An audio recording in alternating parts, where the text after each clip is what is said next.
This week on Millennial. The reason it doesn't make a substantial difference to my debt load, and what I think is being overlooked here across the board, is interest. If they don't do anything about interest, this almost doesn't matter for people who have more than $10,000 in student loan debt. When you're watching Matt Smith, you're like, oh my God, that's Matt Smith's butt. I'm finally getting to see Matt Smith. Oh my God, he's fucking. Didn't we see Matt Smith's butt in The Crown? Probably. Yeah, I think you're right. We did. Laura's Andrew's like, he's got to go back and freeze frame. No. He's got to compare Matt Smith butts. Right. Has his butt gotten more plump? Who are the 0.1 percenters? I don't know. Who's got a couch in the center of the room and who doesn't have a popcorn ceiling? Let us know. Can we have some money? Welcome to Millennial, the home of pretend adulting and real talk. I'm Andrew. I'm Laura. And I'm Pamela. Thank you to the confessional writer who noted a couple weeks ago that I keep saying fake adulting, real talk, when the album art says pretend adulting, real talk. So I have now fixed the problem. It was actually a good call out. It was a disconnect, and I appreciate that feedback. You could have written in with your name. I wouldn't have bit you for that piece of feedback. But any other feedback, he absolutely does bite, so just... You don't like the Kirkland signature shirt I'm wearing today? How dare you? You are canceled. You're dead to me. Dead to me. You know, I have to say, at least you picked a synonym. Yeah, it's all about pretend adulting here. We have moments on the show where we have confessed to very much pretend adulting. They come up from time to time, for sure. But speaking of things that are dead to me, Be Real is dead to me. I've already uninstalled the Be Real app. Pam, Laura, are you still using it? I know you joined. I used it twice, and then I just got bored of it and annoyed by the notifications, so I turned them off. I'm not using it anymore, but I need to turn off notifications because just that would delete probably save me. Yeah, but it was fun to try it out. I have no regrets. It was. Yeah. The reason I mention it is because, Pam, the last time we spoke about this 3 weeks ago at this point, you said, how long until Instagram rips it off? Well, we learned this week that Instagram is already testing a Be Real ripoff. Wow. And there's screenshots of it. They confirmed that the test is real. What are these social media executives paid to do exactly besides greenlight ripping off other social media app features? Yeah. It's pathetic to me. This reminds me, I used to work at I probably shouldn't tell this story on air, but whatever. It's been a couple years now. I used to work at a coffee shop where this guy was promoted to create new drinks. And it just started getting really old to see that you could clearly tell where he was getting inspiration from. So I got way too much joy from hearing him tell me about new drinks that were coming down the pipeline and then going, oh yeah, like a Pete's. Oh yeah, like at Starbucks. That's amazing. So maybe we'll see this in Instagram one day. Maybe we won't. Who knows? I mean, by the time Instagram actually finishes their test and building this, Be Real could be old news already.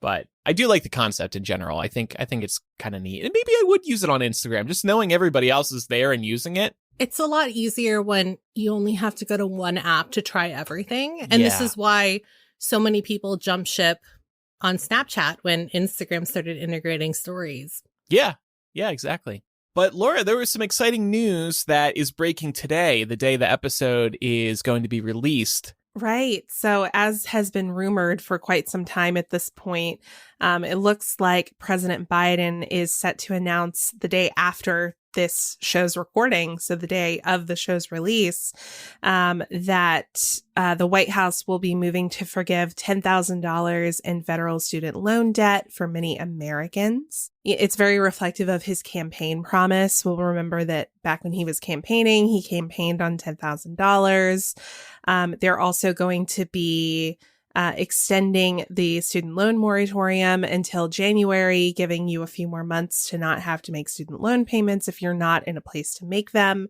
So these are a couple of good things. I hear like forgiving $10,000 student debt check, pushing back the repayment pause check, like that all sounds great.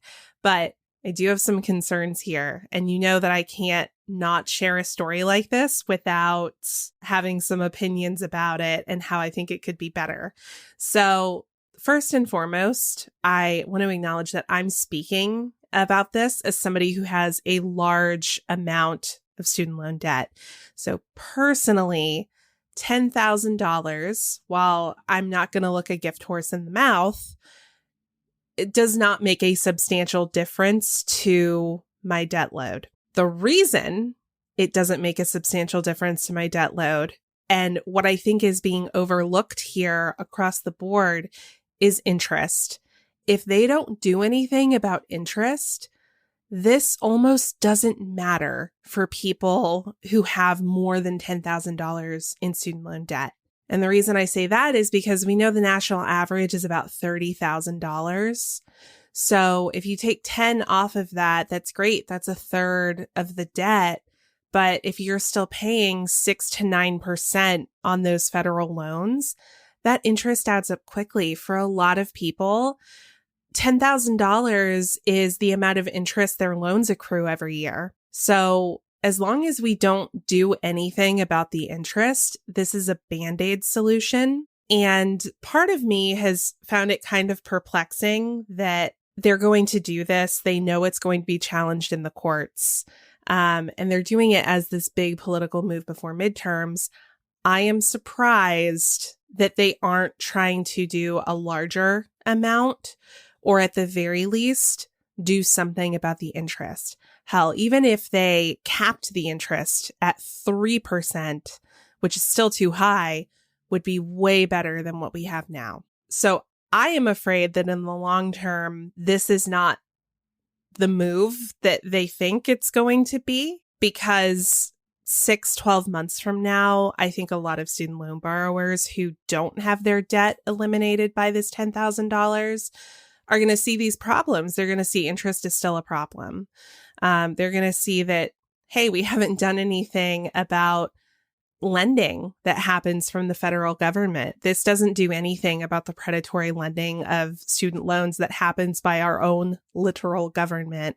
So if we don't address this issue from multiple points, like if we don't take a multi-pronged approach to it, it's not going to work. So I'm going to get off my soapbox now. No, those are all really good points. Yeah. Yeah, I am happy that we're getting what we're getting. But I also think that this, in the long run, may not be as beneficial as the administration is going to want to make it sound like. It could also be them dipping their toe in the water to see what happens, because this will be challenged in court. There's no way it doesn't get challenged. So it could be them starting small, seeing what happens, and then maybe a future administration going with more sweeping forgiveness. Or this one closer to the 2024 election. Maybe. Perhaps. Biden seems very hesitant to just be forgiving large swaths of debt, which I don't agree with, but I understand where he's coming from. And I really do think the middle ground solution here is to get rid of the interest. I'm happy to pay my student loan debt back, but it's impossible to get out from underneath the interest if nothing is done about it. Yeah, if they got rid of the interest, so you hear so many stories of people talking about how they owe more than what they borrowed, specifically because of the interest. Even if they just did $10,000 and said, we're going to forgive all of the interest, it would basically set everybody back to where they started. And so many people would be in a much better position to try and pay most, if not all of it back. But I, like you, am not really surprised that Biden is hesitant to forgive everything. He's a very moderate Democrat overall, and I feel like we kind of knew that going into electing him into office. So I don't think he was ever going to be somebody that was going to forgive everything. And it's going to be interesting to see how this all pans out. But I think that you're right. Like, a lot of this is really just, it makes for a really nice headline that looks fantastic for them going into midterms, but it doesn't really solve the problem overall. Yeah. A headline and something they can throw into these commercials. Right. Biden canceled $10,000 of student loan debt. Right. And they can use it again in 2024 if they don't have another wave by then. Yeah. I think some people have also been raising the point that There was a lot of money given out by the federal government during COVID within the PPP program and a couple other programs. And as time has gone on, we've discovered that many, many businesses took advantage of the PPP program and individuals took advantage of these loans. If that much money, and it was billions of dollars, if that much money can be... They've bailed out airlines multiple times. They've bailed out stock market. They've bailed out banks. Right. So it's not like they can't. It's just that they don't want to. Also, fun fact for anyone who's interested in doing some homework at home. If you see a particular pundit or individual business owner, whatever, who is very opinionated about student loan forgiveness in the opposition, and wants to say things like student loan borrowers are being lazy, you shouldn't have, gone for that degree in art history if you weren't going to be able to pay it back. It's actually public record to see who took a PPP loan and had it forgiven. So just do a quick Google. You'll find it and you'll be able to see if that person or business or whoever accepted a PPP loan and had it forgiven. Mm-hmm. I always find that to be really funny. Yeah. Steven Crowder, who is like an enormous jackass, was doing this on Twitter very recently. And it was like a quick cursory Google search to look him up, and the fact that his fucking YouTube channel took like $70,000 in PPP loans. Yeah, I know. I don't know if this happened to any of you all, but I know I definitely followed at least one business that was really, to be fair, they were a smaller business, but they were really kind of playing this card about how people should try to support as best they could small businesses during coronavirus pandemic when everything was shut down. And then things started taking a turn where they were saying that like they had to let go most of their staff, but they were actually doing them a service because they were going to be able to collect more unemployment. They would have been able to collect actual salary. And then things got like really out of pocket when they announced that they were like doing an entire huge renovation. And the whole time I was thinking to myself, like, where are you getting all this money? Yeah. If you're talking about how you can't afford to pay your employees and how they're really struggling because nobody's coming in to shop. Yeah. Yeah. It has to be PPP loan, right? And I know that there has to be like, you have to show that that money is going towards stuff, but it does feel really shitty when you think to yourself, like, man, have I been supporting somebody that has not? You put that money to good use. But yeah, all this to say, definitely if the government can do that, then it seems like there are opportunities to do more to help people that really need help. The PPP program was flawed. On the other hand, they had to rush something out, so I get why it wasn't perfect. Now they are investigating a lot of people who took advantage of these programs. I think they're currently overwhelmed. The last report I read, they're overwhelmed by cases to look into because there was so much fraud going on. So hopefully all these people will get what's coming to them. But I understand the tough situation the government was in there because they wanted to save businesses as quickly as possible. Oh, I get it. It is interesting, though, that for a government that's literally had decades to figure out student loans and how to run that program efficiently, that they are still to this day giving tens of thousands of dollars to 18-year-olds who have no credit history and expecting them to be able to pay it back. It's so hard to buy a house, and yet it's so easy to take out student loans. Yeah. There has to be a middle ground. And that's why I think interest is the middle ground. One thing I've learned growing up is you can never get ahead in life. You can never get ahead. Not unless you have, what is that called? Generational wealth? Yes. That's the term. What's that? Couldn't tell you. Good year for your business? Tough shit. You have to give half of it away to the government. It's like examples like that. You can just never get ahead in this country. Well, let's put all that aside to forget about the real world and look at the fantasy world that's happening on our television sets. What a time to be alive, truly, because Lord of the Rings and Game of Thrones spinoffs are releasing within a couple weeks of one another.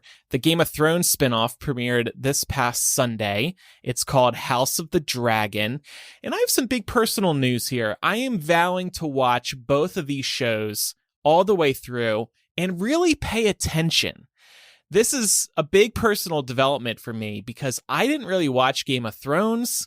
I only sort of paid attention with the final couple seasons, and I never cared for Lord of the Rings, but I want to be in on the water cooler talk, on the Twitter talk. I want to be part of all the excitement. So I am going to be watching both of these shows. I watched House of the Dragon over the weekend. Did either of you watch the first episode yet? I have not, but it is on my list. As a burned Game of Thrones fan, I am just taking my sweet time getting into that one. But I'm excited to hear your thoughts. I have. Did you like it? You did stick with Game of Thrones all the way through. I did. And like Laura, I was burned. I think that it is definitely very much in line of what we've seen with Game of Thrones. There's a lot of violence in the first episode. There's a lot of gratuitous nudity and sex in the first episode. There are a lot of dragons in the first episode. So, you know, if you're looking for more of that, this is going to be right up your street. Yeah. So you both mentioned feeling burned from the final season of Game of Thrones. This is what's so interesting to me about the early numbers for House of the Dragon. HBO reported that 10 million people tuned into the premiere across streaming and cable. So that was just Sunday night. This is HBO's most watched premiere in its history. Now, for comparison's sake, the Game of Thrones series finale in May 2019 notched 19.3 million viewers. So not a huge drop-off for a spinoff. I'm really impressed by those numbers. Everybody hated the final season of Game of Thrones, and yet they came back for the spinoff. You all must love the violence and the blood and the sex and the death. I do. Well, yes, but I do think that out of all of the spinoffs that they've greenlit, because there have been a lot, if you're suffering from Game of Thrones fatigue, specifically based on trying to keep up with all the Game of Thrones news coming out of HBO, I don't blame you. But this was like the perfect storm for them. Not only are you basing this entire spinoff series off of a very prevalent House Targaryen, but you also have so many other, distant relatives of characters that we already are familiar with. And it's fun for people to see those Easter eggs. If you hear somebody whose last name is Stark, Baratheon, Tarly, you get excited because even if you haven't read the books or you haven't gone super deep into the George R.R. Martin lore, you still have a good foundation for why those names are important, even nearly 200 years before Game of Thrones actually takes place. So I think it was a very smart move on their part. Now, speaking of that and having seen the first episode, Pam, do you have any early concern about them leaning too heavily on similar beats that Game of Thrones had? And the reason I ask this is because this has been a big issue with the Star Wars spin-offs. The latest trilogy is basically the original trilogy all over again. And then you look at Mandalorian and the Obi-Wan Kenobi television series, they're relying on the same characters, including one I would mention, but I don't want to spoil it. They just lean on what's familiar because they know, or at least they hope, that's going to work. So could this be a repeat here, or do you see it diverting in a different direction? I don't know. I definitely get swept up into some nostalgia factor that comes into series that are based on characters that we already know. Like, I really enjoyed the Obi-Wan Kenobi series. Genuinely. And I know that is me feeding into the hype of this being already an established character. So I would hate to say that it's not right for anybody to get excited about House of the Dragon because it's based on the Targaryens. You know what I mean? But I do kind of hope that they make it their own thing. Past, maybe like the first couple of episodes of season 1, I would understand why they might lean into some familiar imagery or comparison in the pilot, just to kind of like get people that maybe don't keep up with pop culture as much as we do invested in something that they might have not realized was coming out. But I hope that it ends up diverging just for the sake of original storytelling. I think that's always nice when we can get it. So yeah, I liked the first episode, and it's nice to start with a blank slate. I don't have any catching up to do. That was reassuring with it being a prequel. It seems like most people were pretty positive about it, right? I was seeing largely positive feedback on Twitter. Honestly, I did too. too. Yeah. Yeah. Okay. A lot of people were like, I didn't think I was going to like this, but actually I really like this. So Way good to for go, them. HBO. You did it. Yeah. Yeah. Warner Brothers Discovery has had so many misfires in the last few weeks, or negative headlines, let's say. Time will tell if they're misfires. Canceling a lot of shows and scrapping certain projects. We haven't really discussed it on the show yet. They really needed a win, and this has been a very big win for them thus far, but we'll see how the rest of the season pans out. It does make me wonder if this emboldens the development of the other Game of Thrones spinoffs. Like Pam mentioned, they are working on a couple others, but I wonder if they're going to move faster now on a potential Harry Potter TV show. That's been heavily rumored. Speaking of spinoffs, they did. I don't know if you noticed this, Andrew, but one of the scenes in House Targaryen, whether intentional, well, it probably is intentional, kind of foreshadows that one of the series that they do have coming down the pipeline. It's that scene where they're trying to learn the history of the country, and she asks her what princess married to like further the lineage, and they talk about like the 10,000 ships, which is one of the series that they have coming down the pipeline. So they also have a Jon Snow spinoff in the works with Kit Harington returning. That's interesting. But that's going to do huge numbers, what's though. Kit Harington doing, come on. honestly? I know, but what's Jon Snow doing? Nothing. That's fair. Oh, they'll find something. I'm so sick of him. I would take an Arya Stark series. She actually went off and looked like she was doing something fun. You know nothing, Laura. I agree with Pam. Arya would be a far more interesting character to follow, because when we last left her, she was venturing off into the world in search of new adventures. Why not her? Why Jon Snow? So he can sit around and brood? That's all he's going to do? Yes. Ugh, drives me nuts. As long as he's looking hot while brooding, I think that's all that matters, really. I really wanted him to die. The original series, I was so sick of him. Aw. Well, I have this Thrones-related Am I the Asshole that I saw on Reddit, and I wanted to share it because of our discussion today, and it went viral. It says, my friend Lexa is getting married soon. She and her husband are extreme Game of Thrones fans. They've watched the show 5 times. Their house is decked out with Game of Thrones themed decorations, accessories, etc. Because of their shared love of Thrones, Lexa and her fiance decided to have a Game of Thrones themed wedding. I am perfectly fine with the idea of a themed wedding. I am even okay with the Game of Thrones dress/costume for the wedding. The only thing I can't seem to get behind is the fact that the majority of the wedding will be conducted in High Valyrian. For those who don't know, it's a made-up language from Game of Thrones. Her wedding is also a destination wedding, and I'm finding it hard to justify going out of my way to go to a wedding that's not even in a real language that I won't be able to understand. Am I the asshole if I don't go? I mentioned that I was having doubts to Lexa, and she got really mad at me because I had originally said I could go before I knew it was in High Valyrian. She's also been sending me links to learn High Valyrian on Duolingo, and I feel like even if I did show up, she'd be mad at me for not learning it. The reception will also be in High Valyrian, and all speeches and toasts are expected to be in High Valyrian too. You are not the asshole. Am I right? I hope they have like an interpreter there, you know? I'm sure this is not, I'm sure there have been like weddings all in Vulcan.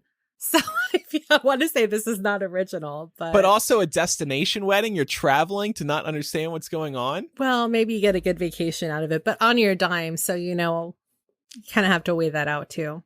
All right, so Pam's actually thinks that this person is the asshole. Laura, where do you? I don't think they're the asshole. I just kind of need more information. Yeah, I to be clear, I don't think this person's the asshole. I do view some of what's going on as in like 2 distinct categories. One, there's not very many people for whom I would be willing to travel for a destination wedding, not because I don't love them, but because that shit's expensive. So that is one part of this. And 2, I think it's fine to have a themed wedding as long as it's all in good fun. I feel like if this person is actually reaching the point where they are getting so upset with their guests for not learning High Valyrian that they're going to be mad at them, that's ridiculous. Yeah. You can't expect to have a themed anything and for everyone who shows up to understand what's going on. So if this is really how this friend is acting, I don't think you're the asshole. On the other hand, if you don't have the requirement, people aren't going to follow through and listen to you. They're just going to be like, well, then I'm not going to do it. But I have a surprise game for both of you. So I have come up with a couple of sentences that are in High Valyrian. And first, I want you to read them to see if you can perform High Valyrian. Okay. And then I want you to tell me what you think it says. So, Laura, you go first. Of course you're making me go first. No. Good luck. Okay. Okay. I want to try and like channel my inner Game of Thrones too, so I'm like pronouncing it correctly. Where did you find this? Is there a High Valyrian translator online? Yes, there is, but don't you dare look that up right now. Ixania Millennial Kiloni Kesa va Moriot Jora Legan Orovata. That was really smooth. Is that welcome to Millennial, the home of pretend adulting and real talk? Close. It was, I am a millennial who will always love cock. Oh, well, yeah, true. All right, now Pam, here's one for you. Oh man. Okay, hold on. Let me think about this. Oh man, I'm not going to be as smooth as Laura. It's okay. I feel like you gave me harder words. I'm just putting in a sentence. Nike would verdros lose bele que dileve vala dakotan arli ise lantra jedri jeda. That was good, Pam. Yeah. Hell, I wouldn't be able to do these. And what do you think that translates to? Oh man. I don't know. Why would we want to cancel student loan debt? You have to also keep in mind that I don't know if they translated student loan debt. No, the answer was, I would hate if the Orange Man ran again in 2 years' time. Oh, well, I would in fact hate if the Orange Man ran again in 2 years' time. So agreed. What this person said. Believe it or not, Trump was not in the English to Valyrian dictionary. So, okay, well, both of you did very well with that, especially since I just sprung that on you. No, that was fun. So there is a couple of High Valyrian translators online. I went to the one from lingojam.com. They have 4,000 words and counting. So if you want to get ready for a destination wedding in which High Valyrian is required, check out that website. I just also wanted to mention quickly, talking about high fantasy, I mentioned the Lord of the Rings spinoff. That one is called The Rings of Power. This is also a prequel, though this one is set thousands of years before Lord of the Rings, and this premieres September 2nd on Amazon Prime. I actually got a notification through the Amazon app this morning about the show, so they're really starting to pump it up. Are you too excited for this one? I feel like, Laura, you're a pretty big Lord of the Rings fan, right? Yeah, I'll definitely check it out. I like Lord of the Rings. I definitely have friends for whom Lord of the Rings is like a lifestyle. And it's not the case for me, but I did enjoy, the core stories of like The Hobbit and Lord of the Rings. So I'm excited to see what they do here, and just hopeful that, and this is a hot take, but like hopeful that they don't pull a Peter Jackson and just like start making up a bunch of shit to fill in holes. Because if you look at, the whole sort of like literary history of Lord of the Rings, there is so much there for them to be able to draw from that they really don't need to make anything up. So I'm really hoping that they don't go the Peter Jackson route here. Are you kind of referring to what they did with The Hobbit, taking that one little book and turning it into 3 movies? Okay. Yeah. 3 giant movies. To this day, I have not seen those movies because The Hobbit is one of my favorite books. Oh. And I was like, you know what? I don't need that. I don't need The Hobbit turned into 3 books or 3 movies. That's very fair. I thought it was interesting. The Lord of the Rings, The Rings of Power, doesn't have any major actors in the cast to, bring in an audience or help bring in an audience. Whereas the Game of Thrones spinoff has Matt Smith and a couple other recognizable faces.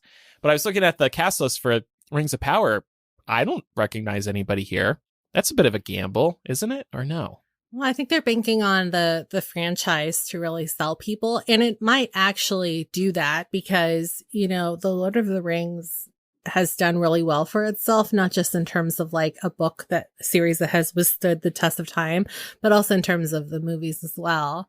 Although I did see a headline recently that Peter Jackson was kind of a little offended that they didn't ask him to get involved. At the same time, this might mean that Laura's wish comes true because he won't be around to try and fill in any details that don't need filling in. So Yeah.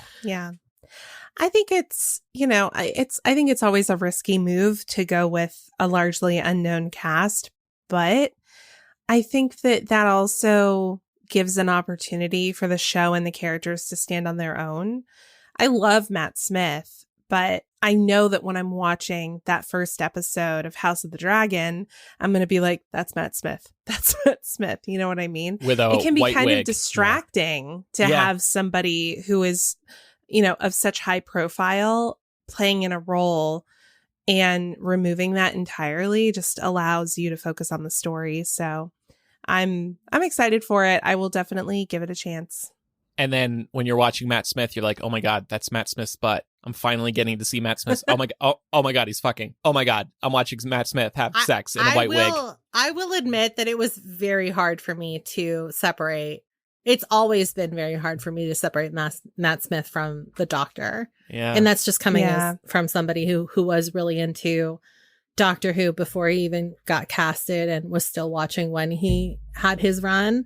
So it's really tough. And I'm sure that other people in my same situation have also had a hard time. But, he's a very good actor and he's doing a really good job so far. So we'll see. Yeah. And also, didn't we see Matt Smith's butt in The Crown in season 1 when he played Prince Philip? I think you're right. We did. Yeah. Oh. Laura's Andrew's he's got to go back and freeze frame. No. He's got to compare Matt Smith butts. I love you. Right. Has his butt gotten more plump? I love how you remember that, Laura.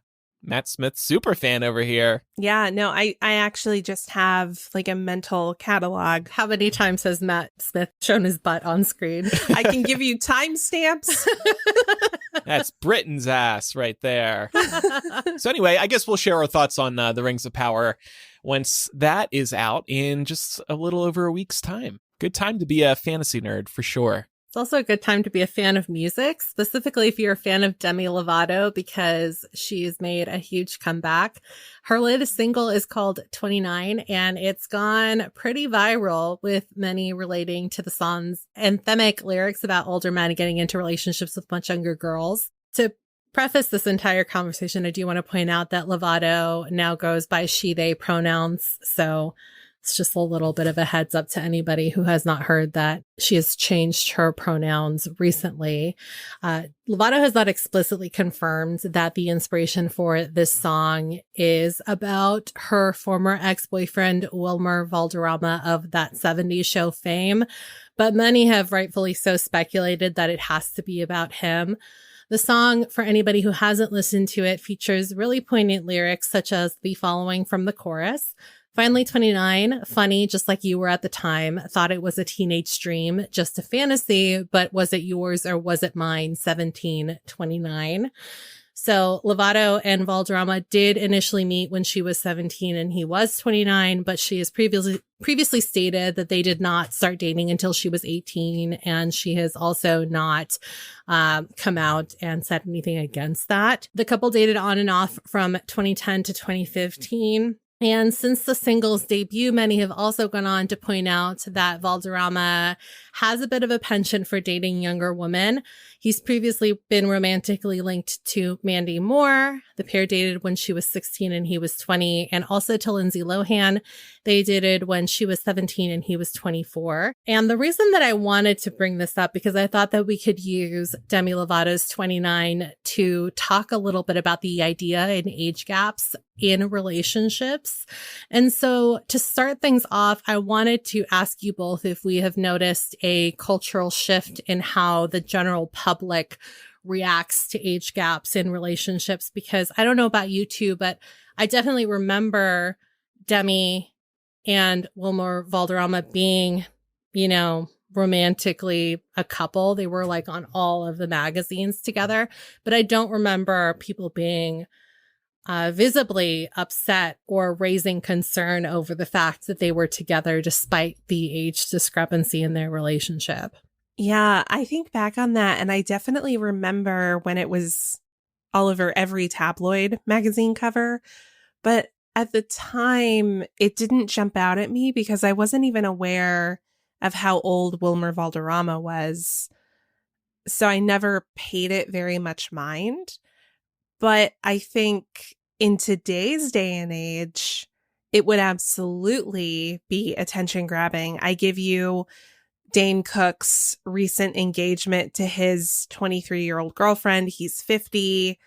They've been dating. You can do the math. They've been dating for 5 years, but he first met her when she was 15. Yeah. I feel like something like that now is just, especially in this country, I can't really speak for every other culture, but I feel like in the States, it is a very prevalent conversation to note when there are large age gaps happening, especially if it's one in which the woman is significantly younger. Not to say that it can't happen the other way around, but it does feel like it's treated socially as taboo way more now than it was 15 years ago. I think also, Pam, you mentioned the relationship was on and off between 2010 and 2015. That's before certain social media networks really started blowing up or during their rise, and people weren't as fast to judge back then, and these thoughts didn't spread across the internet as quickly. So I really think, especially closer to 2010, that probably played a factor. It is so tricky because we don't want to paint with a broad brush here. I have a hard time. And I think this is what Demi is doing in this song. She's putting herself in Wilmer's shoes, being a 29-year-old and imagining being attracted to a 17-year-old. I always thought it was weird, especially when Demi came out with a documentary a few years ago after she had a really bad overdose situation and was like in and out of rehab. She came out with a documentary that I think went exclusively to YouTube. I don't know if y'all watched that, but I remember watching that and her talking about when they first met, she was 17 and he was like, "Get away from me. You're 17. We're not going there." But it seems like the second she turned 18, it was like, it was suddenly okay. Yeah. Yeah. And to me, I'm like, if you feel like a 17-year-old should be off limits for whatever reason, what is it about turning 18 that makes you go, okay, this is good? Barely legal. Ooh, yeah, that to me is fucking sus. Yeah. And honestly, like, you bring up a good point because we see this time and time again still today in 2020 where there are countdowns to young actresses turning 18 and how all of a sudden it's like okay to openly thirst over those people. We saw this most recently probably with Millie Bobby Brown of Stranger Things fame. And I think that this is kind of like her case. And also I think it happened as well with Billie Eilish is kind of like the first time in more recent history that I've seen a lot of pushback online over it. But I remember that happening even when we were much younger with like the Olsen twins, for example. Mm-hmm. And it was kind of like, haha, that's so funny. But it wasn't ever made to be anything bad. But it to your point, it is really predatory because it's almost like a certain faction of society is just kind of waiting for it to be okay to be openly sexualizing women that are still very young. Yeah. I remember once seeing a headline about Millie Bobby Brown long before she was 18. And it was clickbait article being like, how Millie Bobby Brown grew up before our eyes. And I was like, she's 15. Yeah. People were thirsting over her even before she turned 18, which I think there is some discourse about that online and how disturbing it all was. Well, and all of the recent paparazzi photos that have come out with her and the way that they describe her body is just so uncomfortable because I'm like, this person is not very far removed from childhood. And it creeps me out that grown-ass adults are commenting on her body in these photos that were taken without her consent.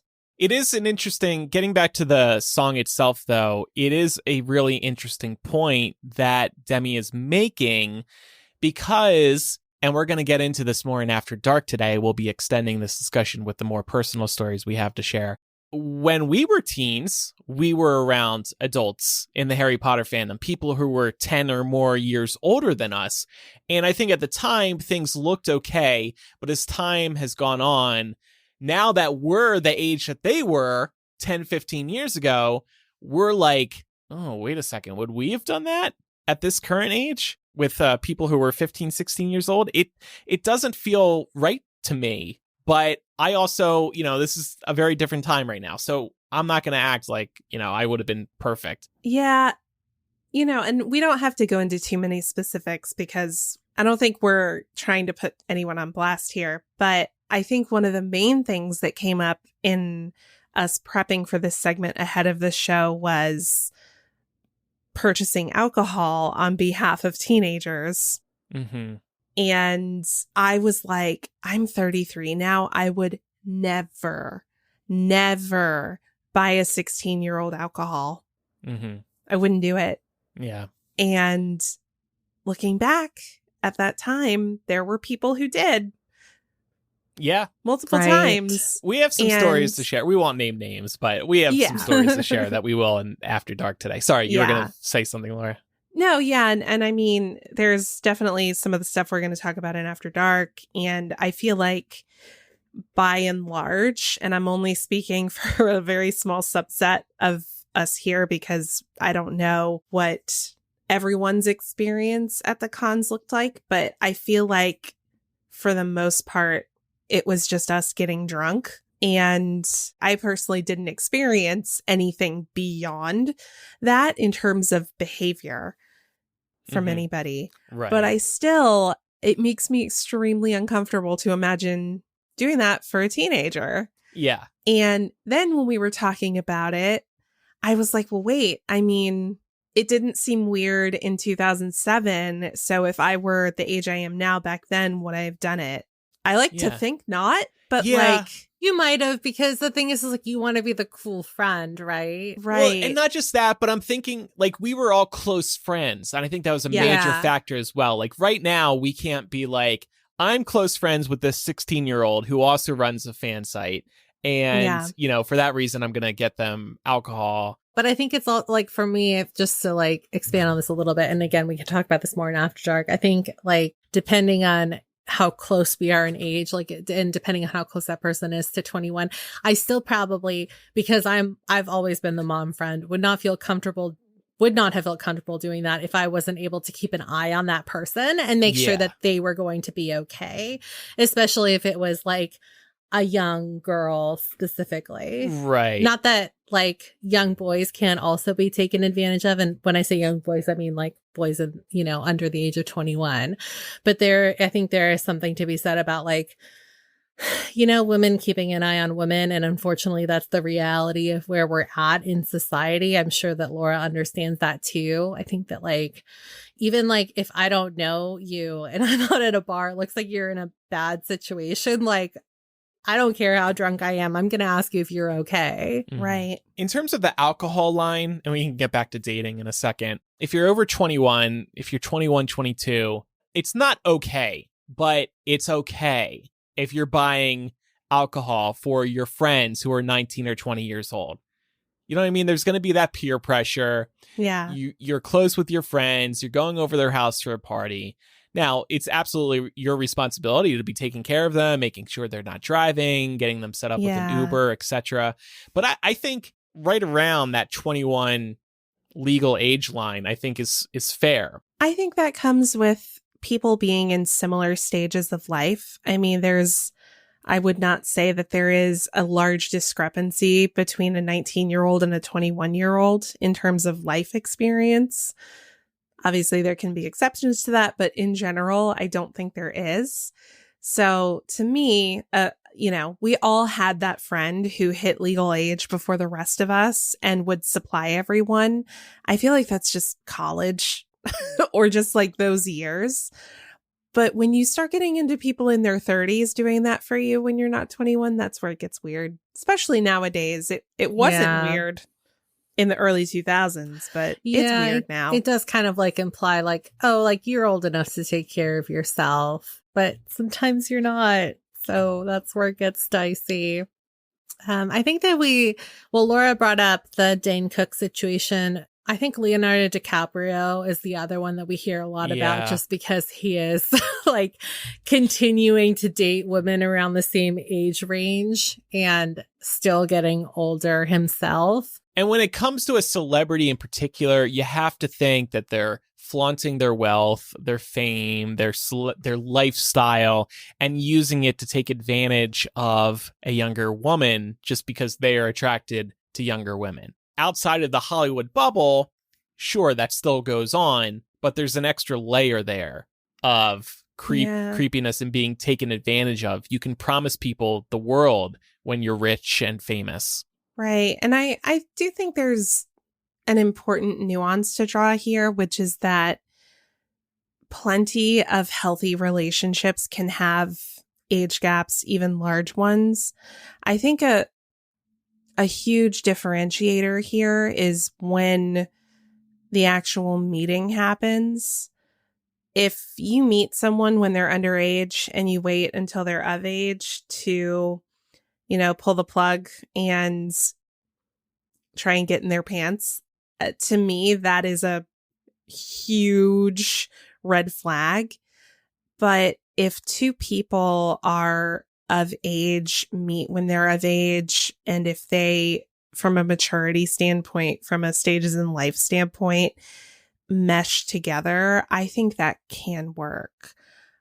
So I just want to be clear about that because I know that I've definitely known people in my life that I'm very close to who have significant age gaps in their relationships. They just didn't meet when one of them was a child. And I think that's one of the big differences here. And again, some of that boils down to personal preference too. Like it may not be any of our personal preference to get involved in a relationship with a huge age gap, but it doesn't mean that it's necessarily always a bad thing. However, I think that some of what we'll talk about in After Dark can maybe illuminate some of the red flags that if you're a younger person who is being pursued by an older person, hopefully it can help highlight like when those might be red flags. Right. And this is actually probably a good time to segue into some listener feedback. We wanted to make sure in having this discussion that it was as nuanced as possible. And so to balance it out, we hit up our Facebook group to ask listeners of the show who are currently in or have been in relationships with a large age gap to weigh in. And we were specifically looking for people who have had positive experiences so they can shed some light as to how this can work in certain situations. We got so much feedback for this segment, and I really thank all of you who chimed in for doing so.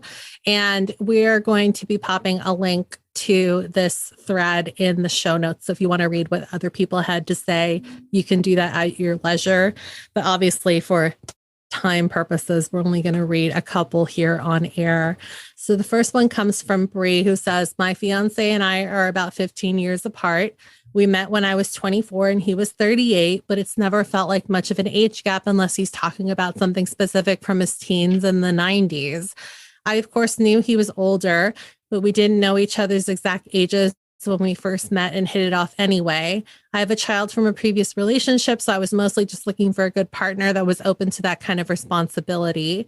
And my fiance has turned out to be a wonderful stepdad, and we just had a baby in April.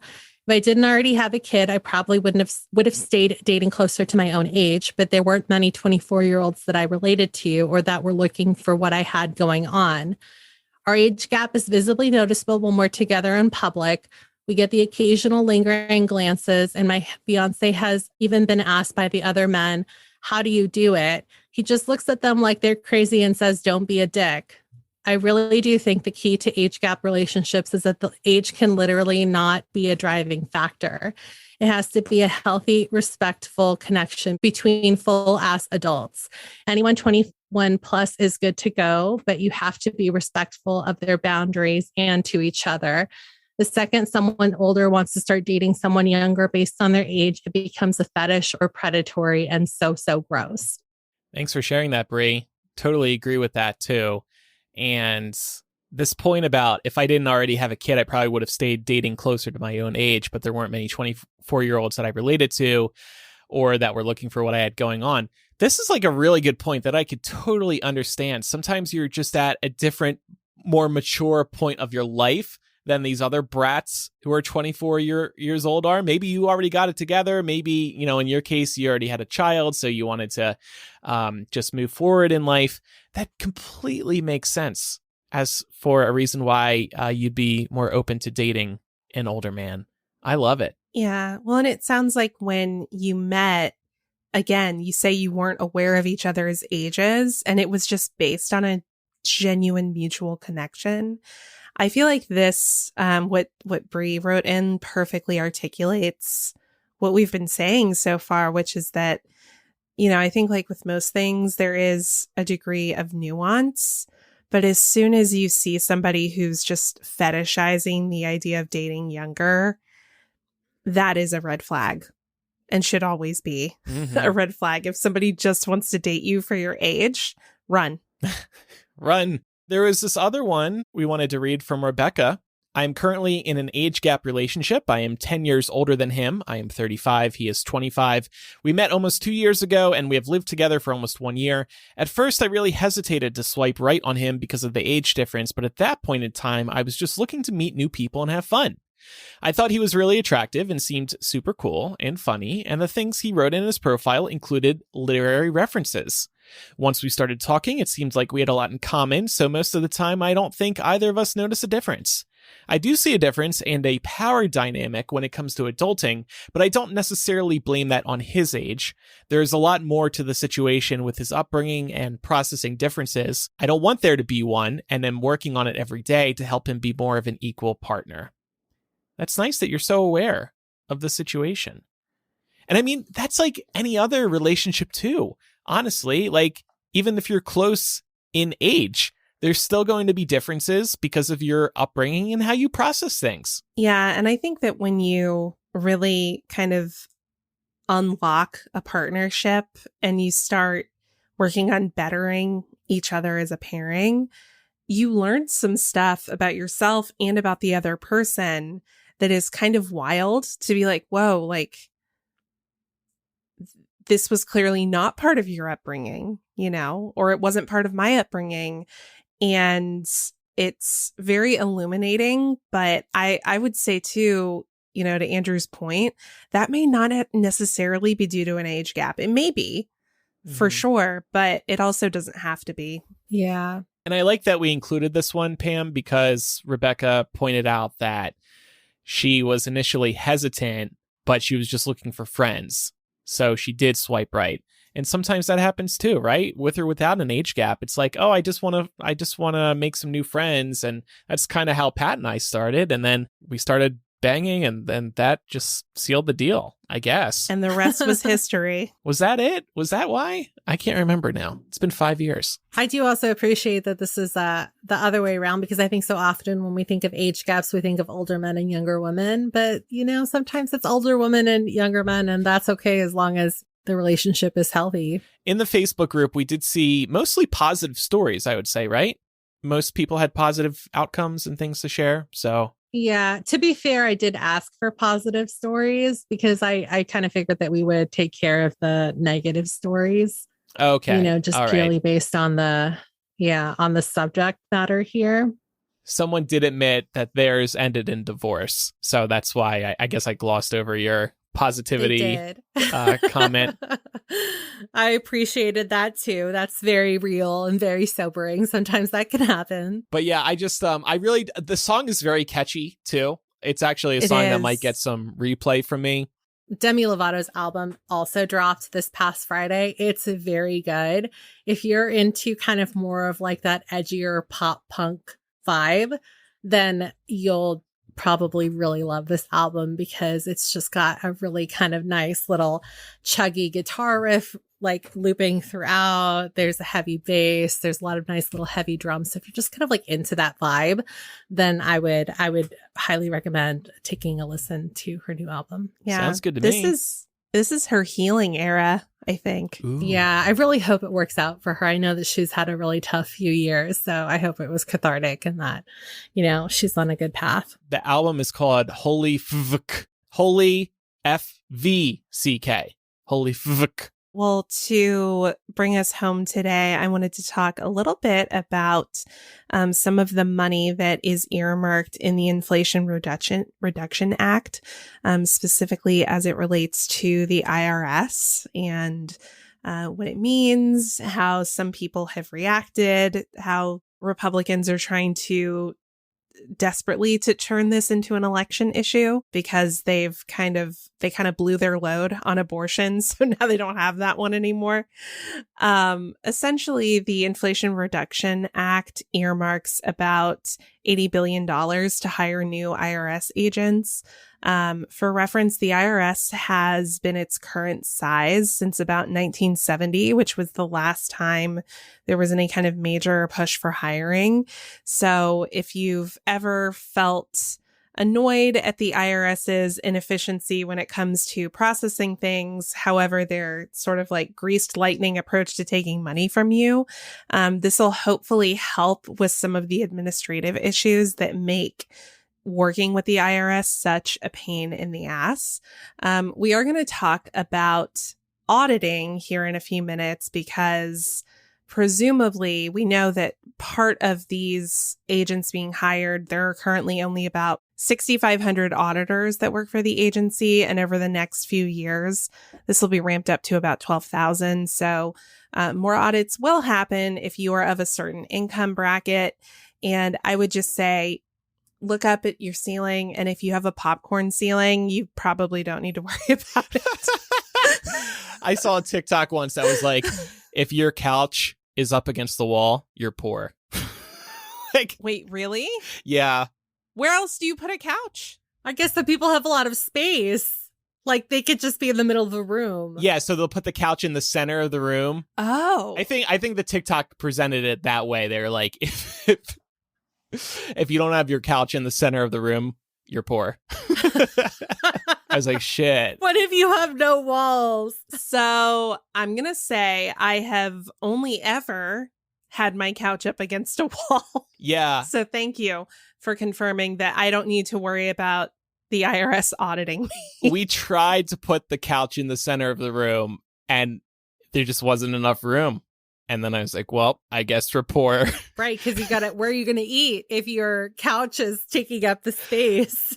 Right. Where's your dog going to run around? Somewhere. Like, yeah. So it's good to know that we're all poor. Yeah.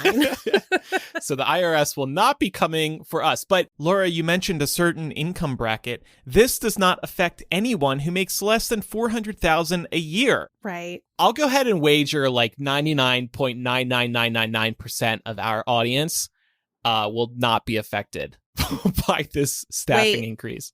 Who are the 0.1%ers? I don't know. Who's I got a must couch know. in the center of the room and who doesn't have a popcorn ceiling? Let us know. Can we have some money? Yeah, money, please. No. So we talked a little bit here a couple minutes ago that there is some fear mongering happening with this. And I mentioned that I think it's because they don't really have the abortion, cattle call to use anymore. But Andrew, you mentioned here that you think they're trying to attack the Inflation Reduction Act, which has been a huge success for the Biden administration. Yeah, so much good news in there. And Republicans decided to attack the IRS improvements. So it just seemed like they were grasping for straws. And also, I think it's to distract from the FBI investigation against Trump. So I agree. I think that they are trying to marry these two things together sort of narratively to make it like extra funding for the IRS, former President Trump, being raided by the FBI. It's government overreach. And you'll see that reflected in some of these fear-mongering examples that we pulled for today's discussion. So friend of the show, actually, Senator Chuck Grassley, this is a deep cut for anybody who listened to the show way back in the beginning. Chuck Grassley, who is famous for his word salad Twitter that he maintains himself. He should just hand that shit off to an intern. But anyway, he said, he went on Fox News and he said that new IRS agents, a small percentage of whom are allowed to carry firearms, might be coming with loaded, quote, AK-15s and, quote, ready to shoot some small business person in Iowa. Wow, that is terrifying. Yeah. I think this is funny because anytime you talk about guns, gun nuts like to play this like sort of like rhetorical game with you where it's like, you used the wrong word. Automatic rifles don't exist and shit like that. But it's like, you can't even get the name of the fucking gun right. Well, and also these are the pro-gun people. These are the people who want the right to carry, open carry, have as many weapons as possible. And suddenly this idea that IRS agents, government employees are carrying around firearms, suddenly we don't like guns. Yeah. Well, and actually a very small percentage of IRS employees do carry guns, just like a very small percentage of postal employees carry guns. Like, it's not... Oh, shit. I didn't know that. All right. I guess I'm bringing out my body shield the next time. I also didn't know that. So I guess I should be scared of my... Well, to be clear, this isn't the person who's delivering your mail. Oh. It's, like I'm thinking about like... postal inspectors. My dad was a postal inspector and had a gun. Okay. Yeah.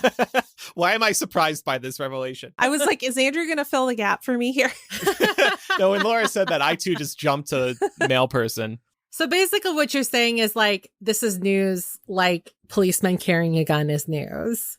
Yeah, exactly. Okay. Got it. Though we will say the IRS recently altered a job posting for criminal investigators. They deleted one of the role's major duties, which said, quote, be willing to use deadly force if necessary, which is just pretty extreme to put in a job posting for an IRS agent. So they deleted that. And now it just says you will be legally allowed to carry a firearm, which... See, I would be suspect of anybody who applied to that job posting when that was in the job description. Yeah. I would be like, you know what? All of these, no. Immediately no. Because anyone who answers a job posting about being willing to use deadly force, I'm like, maybe you don't need to have a gun. Senator Ted Cruz tweeted, stop Biden's shadow army of 87,000 IRS agents. Ooh, Shadow army? Shadow army. Spooky season's upon us. Representative Kevin Brady of Texas, who is the top Republican on the House Ways and Means Committee, said this week that families making less than $75,000 would face 710,000 additional audits. And he suggested that the Biden administration had also lied about its pledge to not increase audit rates of taxpayers who make less than $400,000. There is simply nothing to substantiate this statement. He pulled it out of his ass. Carrie Lake, who is a Trump-backed election conspiracist running to be governor of Arizona, wrote on Truth Social, their new favorite, that, quote, not a single one of us is safe. She also suggested that it was no coincidence that they hired 87,000 IRS agents the day before the FBI searched Mar-a-Lago, even though the bill that enabled that hiring had not yet been signed into law when the FBI raided Mar-a-Lago. And to kind of bring all of this full circle and show the impact that misinformation has on all of us, we have seen significant increases in search terms such as armed IRS and IRS firearms since all of these talking heads have been out in the world over the last week or so. According to data from Signal Labs, the use of these terms on social media, forums, and broadcast channels, even traditional media, increased 1,044%. Wow. And 532% specifically each of those terms, armed IRS and IRS firearms, after the search of Mar-a-Lago. Yeah. So I will tune into Fox News from time to time because I like to see what the competition is talking about. I also see it on at the gym, which gives me a heart attack. It's really unhealthy for me. But they have been talking about this nonstop. This is their big talking point at the moment. And these comments that these various senators and representatives are making are funny, but it's also really upsetting because people just buy it at face value. They really believe IRS agents are going to show up in the dark of the night with an AK-15 and murder them in their sleep because they came up $15 short on their tax bill. They just buy all of this, and they're looking for any reason to hate on Biden. It's a gross cycle and very upsetting, but I'm glad you wanted to bring this up because I really could not believe how often they're talking about it on Fox News. Yeah. It's the only thing they have right now. It's an election year, and they are wanting to make sure to take anything positive that has happened in this administration and take it down to affect turnout. Even Mitch McConnell, this is another thing, and this is like a separate sort of tangent here. Mitch McConnell came out recently and was talking about how he was feeling kind of mixed about Republicans' ability to take back the House and the Senate, and he expressed some doubts about the quality of Republican candidates. This is a deliberate attempt to set the bar really low for Republicans so that they can present a surprise turnout in November. Don't fucking listen to him. Don't let what Mitch says make you complacent about turning out to vote. We just need to always vote as though we are running behind every single time. Absolutely. Don't get taken up by stories about polling, even if it's positive. No. Don't listen to people like Mitch when they're, talking, oh, woe is me. If we don't take back the Senate, I'm going to retire. Just don't even pay it any mind. Just vote. May I share a positive poll I was just going to bring up until you sure. said don't share a positive poll? Okay. Or don't listen to a positive share poll. It. Just don't let it make you complacent. So this was a pleasant surprise.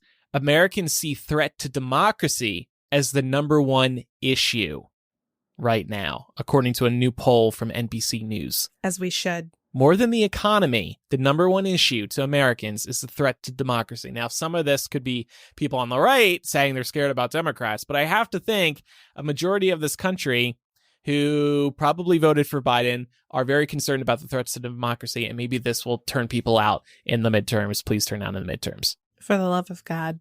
Related to the IRS, though, I felt like since we are talking about this today, I did want to acknowledge, though, that the IRS has behaved inappropriately in the past.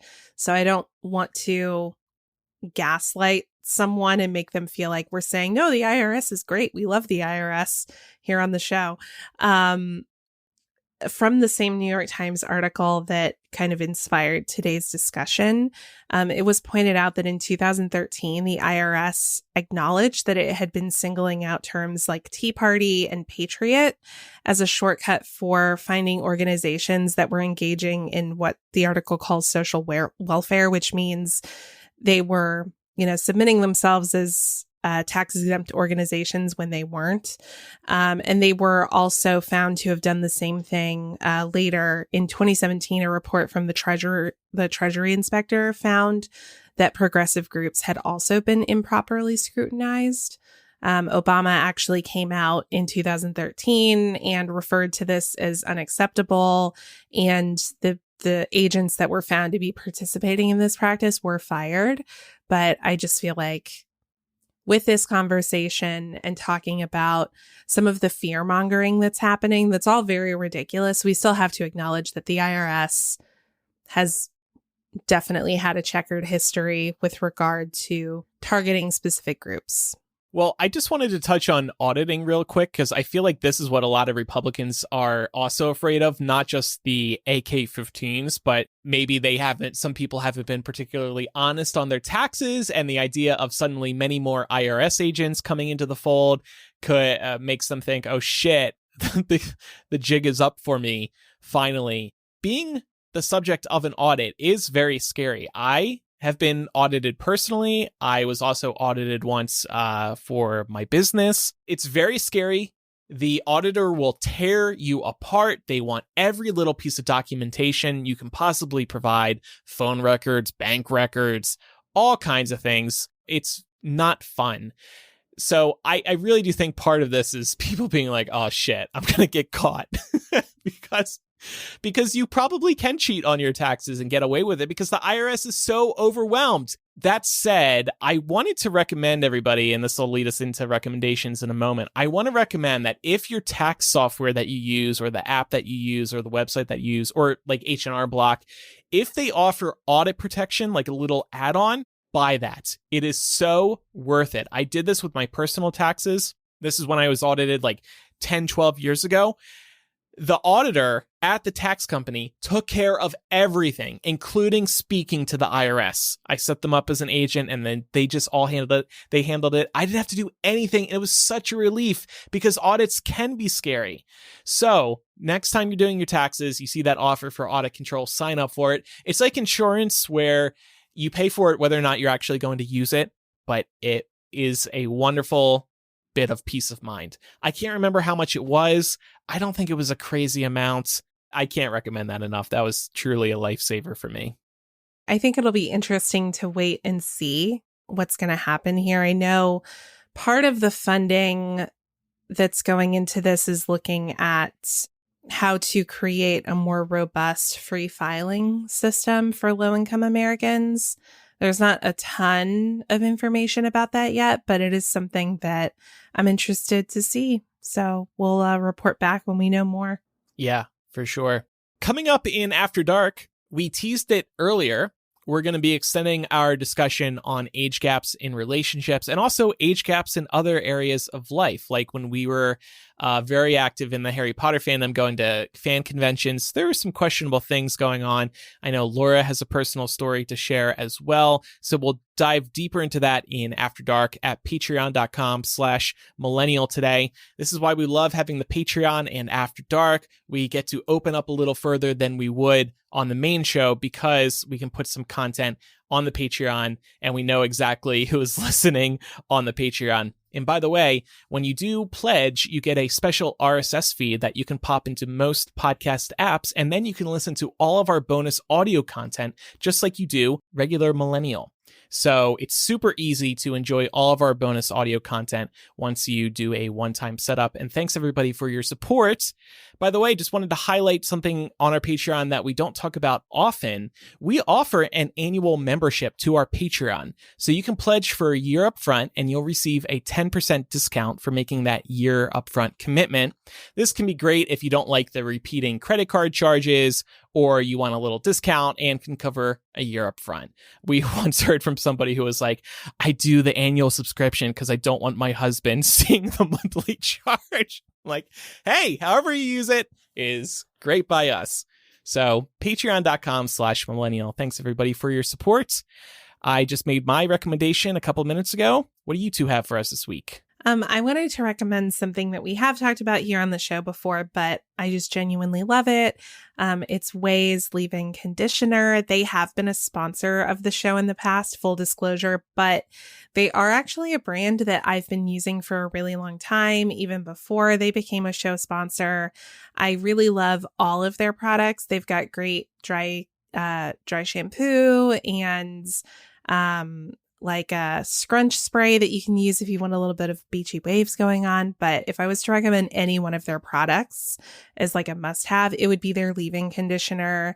It smells so good and my hair is always just really soft and shiny after I use it. So if you're looking for a new leave-in conditioner and you don't mind spending maybe a little more than you would spend at a drugstore, this is a great option.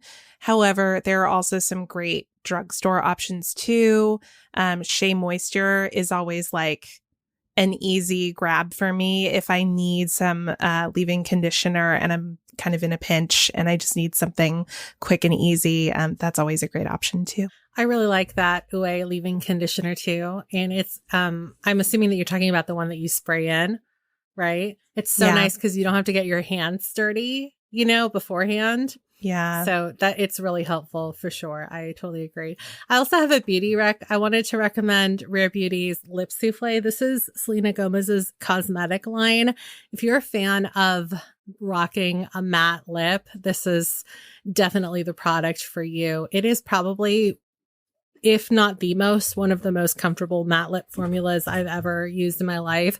The colors are so pretty and it glides on so easy. And you can actually kind of like build it up too. So if you want something a little bit darker, you could build it up to that. If you want something a little bit more sheer, you could definitely kind of wash it out. So definitely check that out next time you're at Sephora. All of the colors are super pretty. I picked up the shade Strengthen, which is a really nice wearable berry red. It's really good for fall. So I've really been enjoying that. And I hope that you all do too if you go and check it out. Ooh, I am looking at those right now and I already see like 3 colors that I need. They're so nice. I'm excited about that because oftentimes matte lipsticks like this can make my lips feel so dry. Yeah. It's not a liquid lip. It's kind of more of like, it is a lot creamier than that, but it gives kind of the same effect. So I love that. Yes. Likely probably not as good of staying power, but I feel like it kind of stains really nice too. So I'm enjoying it.